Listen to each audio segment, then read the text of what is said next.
সূরাতুন নাসর। এই সূরাতুন নাসকে সামনে রেখে ইনশাআল্লাহ কিছু কথা বলবো। ওমা তৌফিক ইল্লা বিল্লাহ। প্রাথমিক পরিচয়গুলো আমাদের মনে রাখা চাই।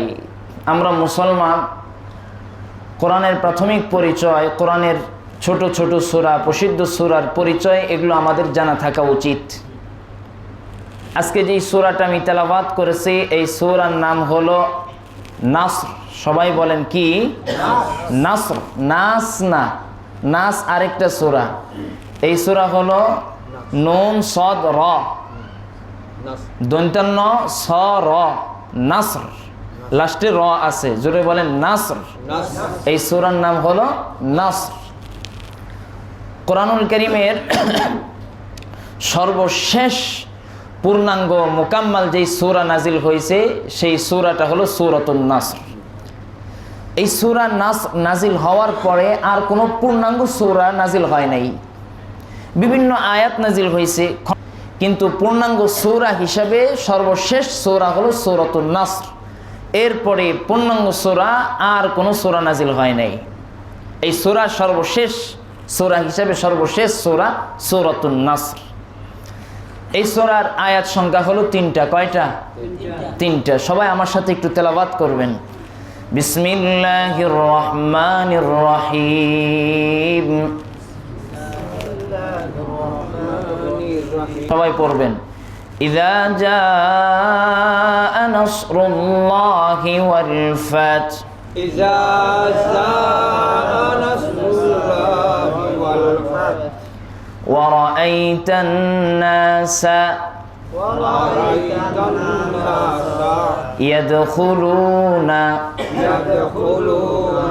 في دين الله أفواجا فسبح بحمد ربك واستغفر إنه كان توابا।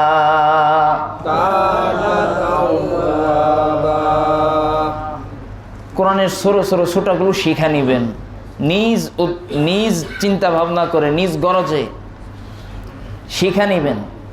আল্লাহ পাক তৌফিক দান করুন। কোরআন সহি শুদ্ধ ছাড়া নামাজ সহি শুদ্ধ হবে না। এজন্যে কোরআনকে শিখা এটা আমার আপনার জীবনে অতীব জরুরি। আল্লাহ পাক আমল করার তৌফিক দান করুন। বলছিলাম সর্বশেষ যেই সূরা নাজিল হয়েছে সেই সূরা হলো সূরাতুন নাসর। এরপরে মোকাম্মাল পূর্ণাঙ্গ আর কোনো সূরা নাজিল হয় নাই। এই সূরার আয়াত সংখ্যা হলো 3টা। এই সূরার নাম হলো সূরাতুন নাসর। সূরাতুন নাসর। নাসর মানে সাহায্য করা, আর নাসর সাহায্য করা। আমাদের যেমন বিভিন্ন নাম আছে, ডাক নাম আছে, পরিচিত নাম আছে। স্কুল কলেজে একটা নাম, ভার্সিটিতে আরেকটা নাম, গ্রামে আরেকটা নাম, পরিবারে আরেকটা নাম, ফ্রেন্ড সার্কেলের মাঝে আরেকটা নাম। এরকম বিভিন্ন নাম আছে কোরআনুল কারীমের। এরকম বিভিন্ন সূরার বিভিন্ন নাম আছে। এই সূরার একটা নাম হলো সূরাতুন নাসর, অর্থাৎ সাহায্য করা। এই সূরার আরেকটা নাম হলো সূরাতুল ফাত। যদিও কোরআনুল কারীমের আরেকটা পূর্ণাঙ্গ সূরা আছে সূরাতুল ফাত, এরপরও এই সূরার একটা নাম হলো সূরাতুল ফাত। এই সূরার আরেকটা নাম হলো সূরাতুত তাওদী'আ। তাওদী'আ অর্থাৎ রাসূল সাল্লাল্লাহু আলাইহি ওয়াসাল্লামের হায়াতে জিন্দেগিতে এই মোকাম্মাল সূরা নাজিল হওয়ার পরে আর কোনো সূরা নাজিল হয় নাই।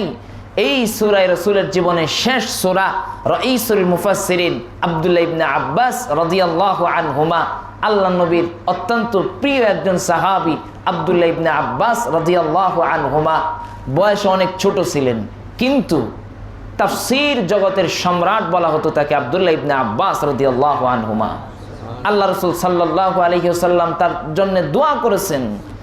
আল্লাহ রাসূলের দোয়ার ফলে বয়সে ছোট হওয়া সত্ত্বেও প্রবীণ বৃদ্ধ সাহাবীদের থেকে জ্ঞানে এগিয়ে গেছেন।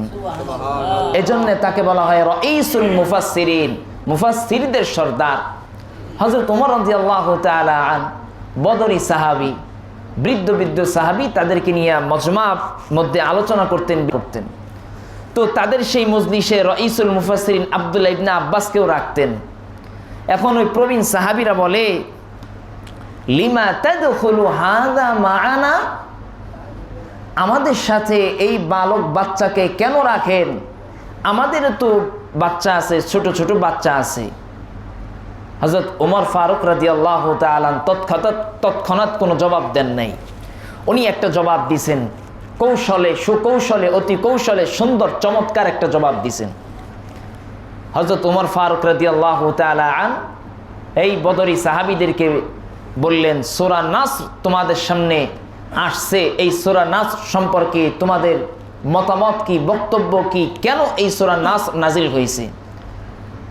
সাহাবারা বললেন, এই সূরার মধ্যে তো বিজয় সুসংবাদ আছে, এই সম্পর্কে এই সূরা নাজিল হয়েছে। এরপরে রাইসুল মুফাসসিরিন আব্দুল্লাহ ইবনে আব্বাস রাদিয়াল্লাহু তাআলা আনহুমাকে জিজ্ঞেস করা হলো, তুমি বলো এই সূরা কেন নাজিল হয়েছে?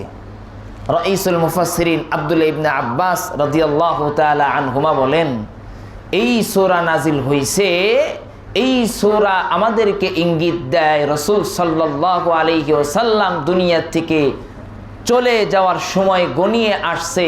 রাসূল সাল্লাল্লাহু আলাইহি ওয়াসাল্লাম অতি শীঘ্রই আমাদের থেকে চলে যাবে। এই চলে যাওয়াকে তাওদিয়া বলা হয়, এজন্য এই সূরার নাম রাখছে সূরাতুত তাওদিয়া। এবার হযরত ওমর ফারুক রাদিয়াল্লাহু তাআলা বললেন, তো আব্দুল্লাহ ইবনে আব্বাস রাদিয়াল্লাহু তাআলা আনহুমাকে কেন তোমাদের এই মজলিসে কেন হাজির করি, এর জবাব তোমরা নিয়ে নাও। আরেকটা নাম হলো সূরাতুত তাওদিয়া। আল্লাহ রাসূলের হায়াতে এরপরে আর পূর্ণাঙ্গ কোনো সূরা নাজিল হয় নাই। সাহাবীরা কান্দে, বলে কেন কাঁদেন, আজকে সূরা নাজিল হয়েছে। সাহাবী ডাক দিয়ে বলে, তোমরা তো বিজয়ের কথা তাকাইলা, কিন্তু সামনের ভবিষ্যতের দিকে তাকাইলা না। বিজয় মানে আল্লাহ রাসূল সাল্লাল্লাহু আলাইহি ওয়াসাল্লামের মাধ্যমে দ্বীন ইসলাম বিজিত হয়েছে, আর বিজয় মানে রাসূল সাল্লাল্লাহু আলাইহি ওয়াসাল্লামেরও দুনিয়া থেকে চলে যাওয়ার সময়ও ঘনিয়ে আসছে। সুবহানাল্লাহ। মুহতারাম উপস্থিত, এই সূরা অত্যন্ত গুরুত্বপূর্ণ এবং দামি একটা সূরা।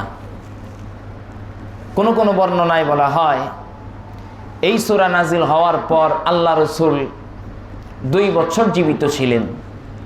আবার কোনো কোনো বর্ণনায় বলা হয় 88 দিন জীবিত ছিলেন। বিভিন্ন বর্ণনা পাওয়া যায়। তো এরপরে আর কোনো পূর্ণাঙ্গ সূরা নাজিল হয় নাই। সর্বশেষ পূর্ণাঙ্গ সূরা সূরাতুন নাসর। এই সূরার 1 নম্বর আয়াতে আল্লাহ বলেন, ইযা জাআ নাসরুল্লাহি ওয়াল ফাত, ইযা জাআ নাসরুল্লাহ, যখন আল্লাহর সাহায্য আসবে।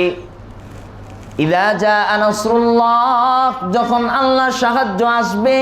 আল্লাহর সাহায্য মানি, আল্লাহর সাহায্য হলো নবী, আপনার শত্রুদের উপর আমি আপনাকে বিজয় দান করব। সুবহানাল্লাহ। কোনো প্রকার কোনো যুদ্ধ হবে না, কোনো হত্যা হবে না, কোনো কাটাকাটি হবে না, রক্তপাত হবে না। আমি আল্লাহ। ইযা জাআ নাসরুল্লাহি ওয়াল ফাত, ইযা জাআ নাসরুল্লাহ, নবী যখন আল্লাহর সাহায্য আসবে, আপনার শত্রুদের উপর আমি আল্লাহ আপনাকে বিজয় দান করব। সুবহানাল্লাহ। 1 নাম্বার আল্লাহর সাহায্য, 2 নাম্বার ওয়াল ফাত, আপনাকে বিজয় দান করব। নাসরুল্লাহ, আল্লাহর সাহায্য মানে আল্লাহর সাহায্যে আপনি বিজয় অর্জন করবেন। এরপরে আল্লাহ তাআলা খাস করে একটা বিজয়ের দিকে ইশারা করছেন। সেই বিজয়টা হলো মক্কা বিজয়। আল্লাহ রাসূল সাল্লাল্লাহু আলাইহি ওয়াসাল্লাম বুক ভরা কষ্ট নিয়ে আত্মীয় স্বজনের নির্যাতন সহ্য করতে না পেরে মক্কা ভূমি সাইরা মদিনায় চলে গেছেন। মক্কার মধ্যে কাফের মুশরিকরা মক্কার জমিনে আসতে দেয় না। আল্লাহ রাসূল সাল্লাল্লাহু আলাইহি ওয়াসাল্লাম 8 হিজরিতে, 8ম হিজরিতে 10,000 সাহাবীকে সঙ্গে নিয়ে মদিনা থেকে রওনা করলেন। পথিমধ্যে অনেক সাহাবী, অনেকেই আল্লাহ রসুলের সেই কাফেলার সাথে শরীক হয়েছে। আল্লাহ রসুল মদিনা থেকে 10,000 সাহাবীকে সঙ্গে নিয়ে মক্কা বিজয়ের উদ্দেশ্যে রওনা করেন। নবী, আল্লাহ তাআলা আপনাকে মক্কা বিজয় দান করবেন, আপনি মক্কা বিজয় অর্জন করবেন, এটা আল্লাহ পাকের পক্ষ থেকে আপনার পুরস্কার। আল্লাহ তাআলা আপনাকে বিশেষভাবে সাহায্য করবেন। কোনো প্রকার রক্তপাত সেই মক্কার সময় হয় নাই, আল্লাহ রসুল সেটা হতে দেন নাই। অল্প পরিমাণে হয়েছে, কিন্তু ওই অল্প পরিমাণটাকে ধরা যায় না। 100%-এর মধ্যে 1% ওটা কিন্তু গণনায় আসে না। অল্প পরিমাণে রক্তপাত হয়েছে। মক্কা বিজয় হয়ে গেছে রমাদানুল মুবারকে 8 হিজরিতে, 8ম হিজরিতে, 7 রমাদানুল মুবারক মক্কা বিজয় সম্পূর্ণ। মক্কা বিজয় হয়ে গেছে। وَرَأَيْتَ النَّاسَ يَدْخُلُونَ فِي دِينِ اللَّهِ أَفْوَاجًا। দ্বিতীয় আয়াতে আল্লাহ বলেন, নবী, মক্কা বিজয়ের পরে আপনি মানুষদেরকে দেখবেন দলে দলে দলে দলে দ্বীন ইসলামের মধ্যে প্রবেশ করবে। সুবহানাল্লাহ।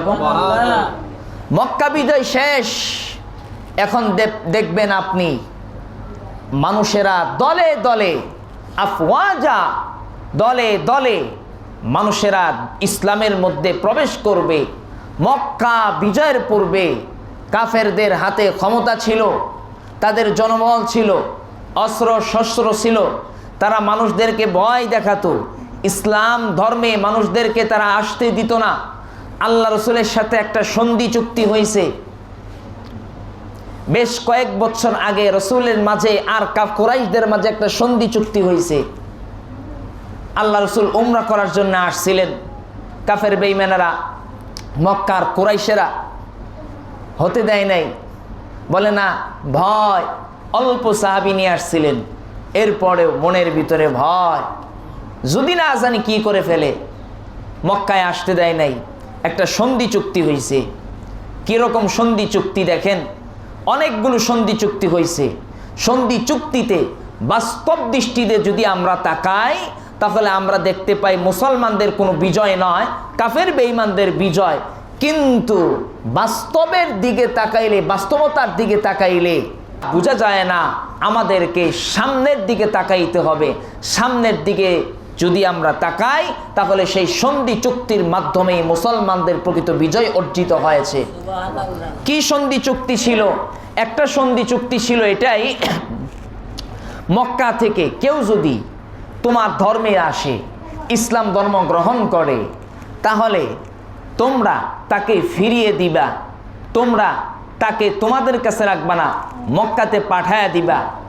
আর তোমাদের মদিনা থেকে তোমার দলের লোকের কেউ যদি মক্কায় আইসা ইসলাম ছাইরা দেয়, আমরা কিন্তু তাকে ফেরত দিব না। যদি আমরা এই সন্ধি চুক্তির দিকে তাকাই, তাহলে কিন্তু আমরা দেখতে পাই মুসলমানদের কিন্তু বিজয় না, আল্লাহ রসুল মাইনা নিছে। মক্কার কুরাইশেরা এইরকম ভাবে মুসলমান হতে দিত না মানুষদেরকে। রসুল সাল্লাল্লাহু আলাইহি ওয়াসাল্লামকে বললেন, সূরা নাজিল কইরা, নবী, মক্কা বিজয় হয়ে গেছে, আর কোনো বাধা বিপত্তি নাই। পুরা বিশ্বে, আরবে অনারবে কুফর শিরিক মুছে গেছে, কুফর শিরিকের রাজত্ব আর চলবে না, ইসলাম বিজয় হয়েছে। এখন আপনি দেখবেন, ওয়ারাআইতান নাসা ইয়াদখুলুনা ফি দীনিল্লাহি আফওয়াজা। মানুষেরা দলে দলে দলে দলে দিন ইসলামের মধ্যে প্রবেশ করবে। সুবহানাল্লাহ। বিজয়ের পরে মানুষেরা দলে দলে ইসলামে প্রবেশ করেছে। রক্তপাত ছাড়াই ইসলামের আদর্শ দেখে মানুষ মুসলমান হয়েছে। ইয়ামান থেকে 700 জনের কাফেলা আল্লাহ রসুলের হাতে কালিমা পড়ে মুসলমান হয়েছে।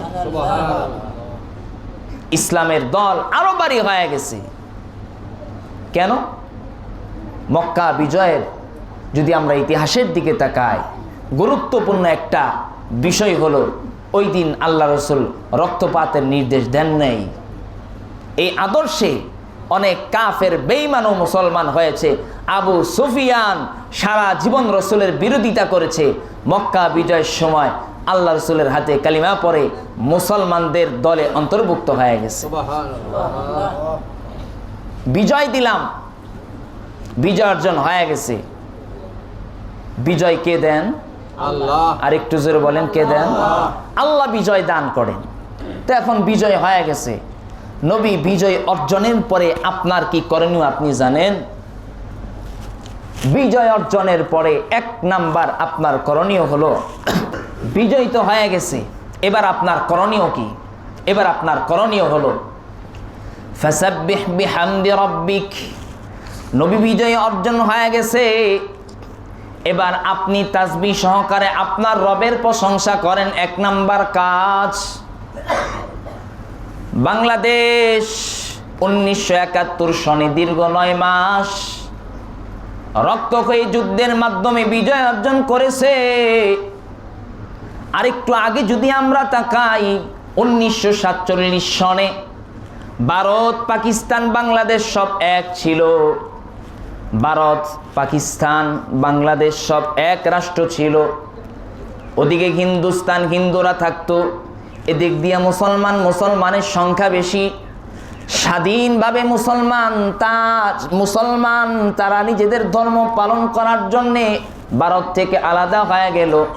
ইতিহাসের দিকে আপনি তাকান, ইতিহাস আপনি খুঁজেন, ইতিহাস আপনি পড়েন। একমাত্র পাকিস্তান ভারত আলাদা হওয়ার একমাত্র কারণ, স্বাধীনভাবে রাষ্ট্র চালাবে, ইসলাম ধর্ম প্রতিষ্ঠিত হবে, ইসলামী হুকুমত চলবে। কিন্তু 1947 সালে পাকিস্তান স্বাধীন হলো, আজও পর্যন্ত 1 সেকেন্ডের জন্যে পাকিস্তানের ইতিহাসে ইসলামী শাসন প্রতিষ্ঠা হয় নাই। বলবেন হুজুর সেটা তো মুসলিম রাষ্ট্র।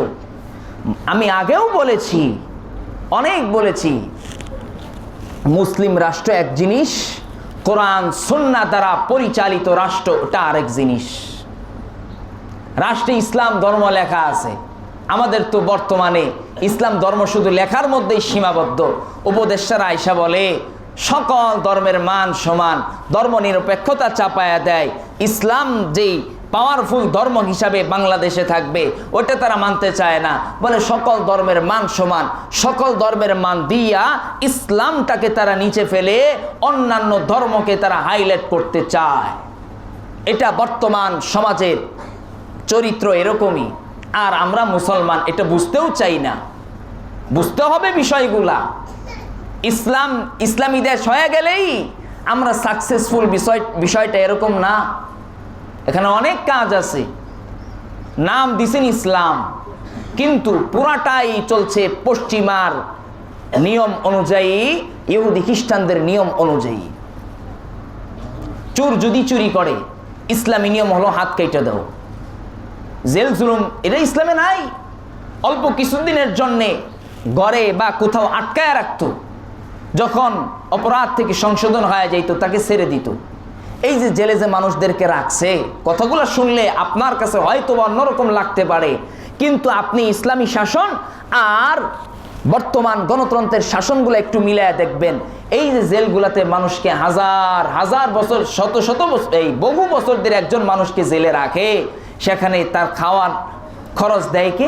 রাষ্ট্র। আর রাষ্ট্র টাকা নেয় কোত্থেকে? আমাদের থেকে টাকা নেয়। কি দরকার জেল জুলুমের? কোনো তো দরকার নাই। অপরাধী তাকে গ্রেফতার করেন, তার অপরাধকে সংশোধনের চেষ্টা করেন, এটা রাষ্ট্রের দায়িত্ব।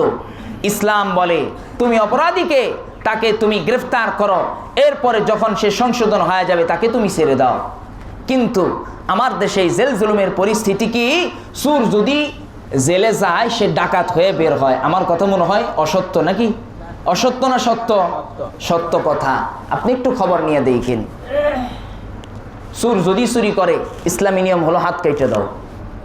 আজকে আমাদের সমাজে সুরের মনে হয় কোনো কি বলে, মনে হয় আমাদের সমাজে সুর নাই, সুর নাই, অভাব নাই ভাই। দিনে দুপুরে চুরি করছে, কিন্তু রাষ্ট্রপ্রধান কি করছে?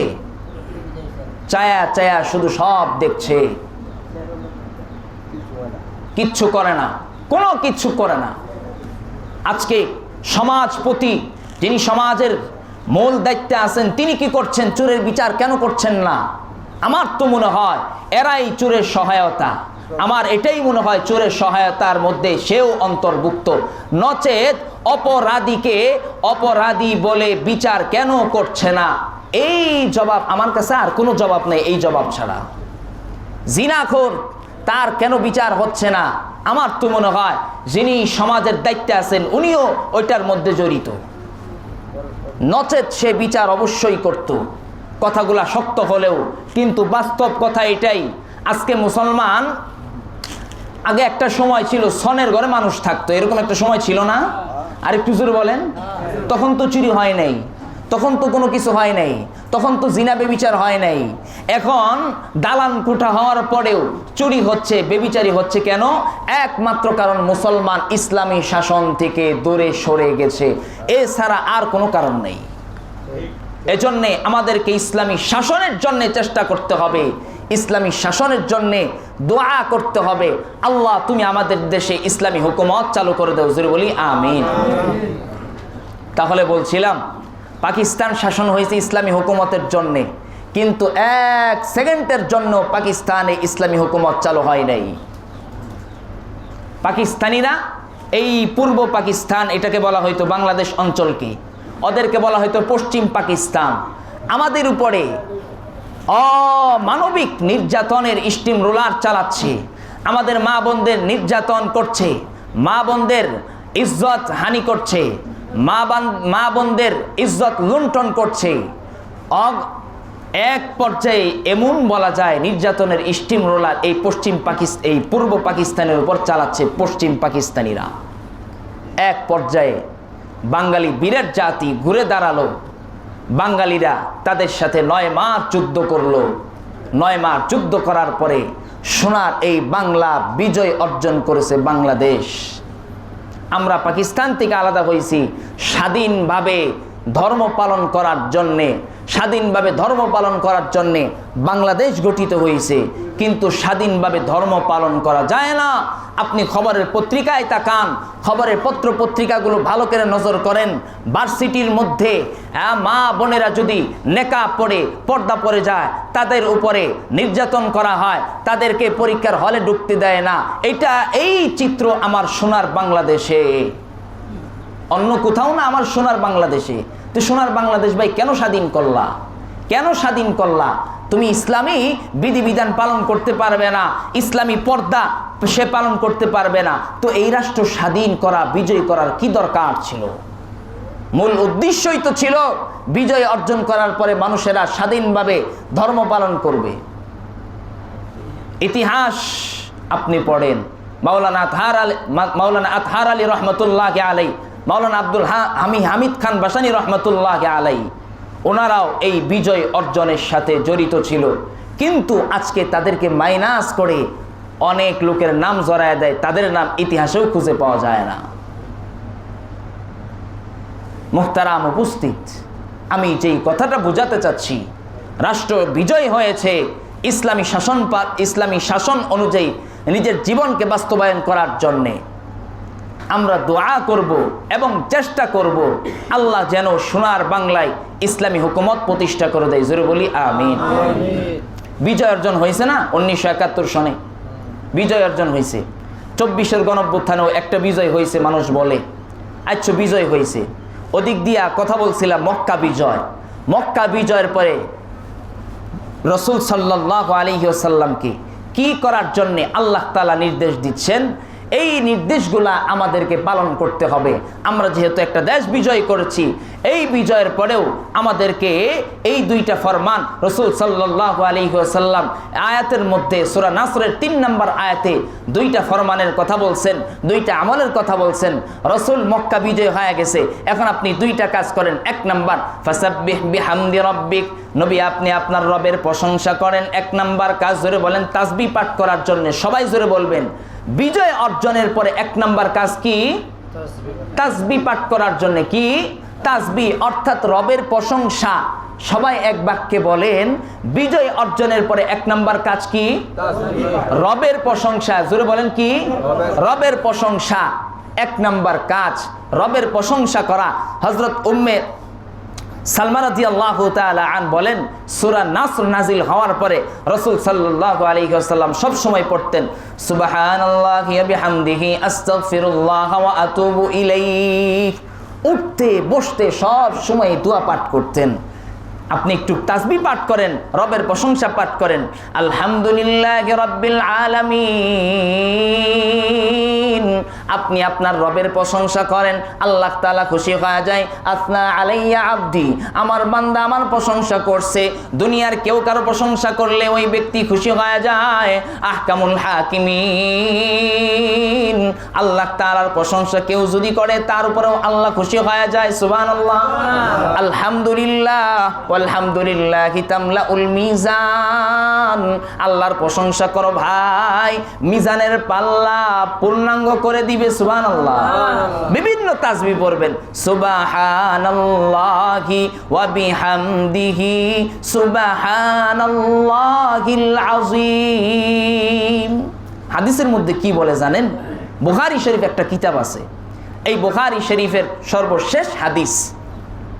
এই হাদিসের মধ্যে রাসূল বলেন, কালিমাতানে হাবিবাতানে ইলার রহমান, দুইটা বাক্য আছে। কয়টা বাক্য? দুইটা বাক্য আছে, এটা রহমানের নিকট অতি প্রিয়। সুবহানাল্লাহ। খফিফাতানে আলাল লিসান, ওই দুইটা বাক্য উচ্চারণে হালকা, উচ্চারণে কোনো কঠিন কিছু না। সাকিলাতানে ফিল মিজান, মিজানের পাল্লাকে ভারী করে দিবে। উচ্চারণে হালকা, কিন্তু ওই দুইটা বাক্য কেউ যদি পড়ে ওর আমল নামা মিজানের পাল্লা আল্লাহ তাআলা ভারী করে দিবেন। সেই দুইটা বাক্য কি? সুবহানাল্লাহি ওয়া বিহামদিহি সুবহানাল্লাহিল আযীম। বিজয় অর্জনের পরে 1 নাম্বার রবের প্রশংসা করা, তাসবিহ পাঠ করা। আল্লাহ তাআলা আমাদের সবাইকে তাসবিহ পাঠ করার তৌফিক দান করুন। 2 নাম্বার ওয়াস্তাগফির, আপনি ইস্তিগফার পাঠ করেন। জোরে বলেন, নির্দেশটা আল্লাহ তাআলা আল্লাহ রাসূলকে দিচ্ছেন। আল্লাহ রাসূলের কোনো গুনাহ আছে? আর একটু জোরে বলেন, কোনো গুনাহ নাই। এরপরেও আল্লাহ তাআলা আল্লাহ রাসূলকে বলছেন উম্মতকে গুরুত্ব বোঝানোর জন্য, হে উম্মত তোমরা ইস্তিগফার পাঠ করো, অতি পরিমাণে ইস্তিগফার পাঠ করো। কারণ ওয়ামা লাকুম আল্লা ইউআযিবাকুমুল্লাহ, সূরা আনফাল আল্লাহ তাআলা বলেন, যদি কোনো বান্দার এলাকায় জনপদে রাসূল থাকে আর যদি কোনো এলাকার কওম অধিক পরিমাণে ইস্তিগফার পাঠ করে, 1 নাম্বার যদি রাসূল থাকে ওই এলাকায় আল্লাহ তাআলা শাস্তি দিবেন না। এখন তো রাসূল নাই, আরেকটা আমল আছে ইস্তিগফারের আমল। যদি কোনো এলাকায় জনপদে অধিক পরিমাণে ইস্তিগফার পাঠ হয় তাহলে আল্লাহ তাআলা ওই জনপদে শাস্তি দিবেন না। যেই জনপদে ইস্তিগফার বেশি হবে ওই জনপদে আল্লাহ তাআলা ভূমিকম্প দিবেন না। এবার চিন্তা করেন, ভূমিকম্প হয় আমার আপনার গুনার কারণে। গত সপ্তাহে বলেছি, যদি আপনি ইস্তিগফার পাঠ করেন ভাই, আল্লাহ তাআলা ঘোষণা দিচ্ছেন যেই এলাকায় যেই জনপদে বেশি পরিমাণে ইস্তিগফার পাঠ হবে ওই এলাকায় আল্লাহ তাআলা গুনাহ দিবে, আযাব দিবেন না। আযাবের মধ্যে একটা আযাব হলো ভূমিকম্প।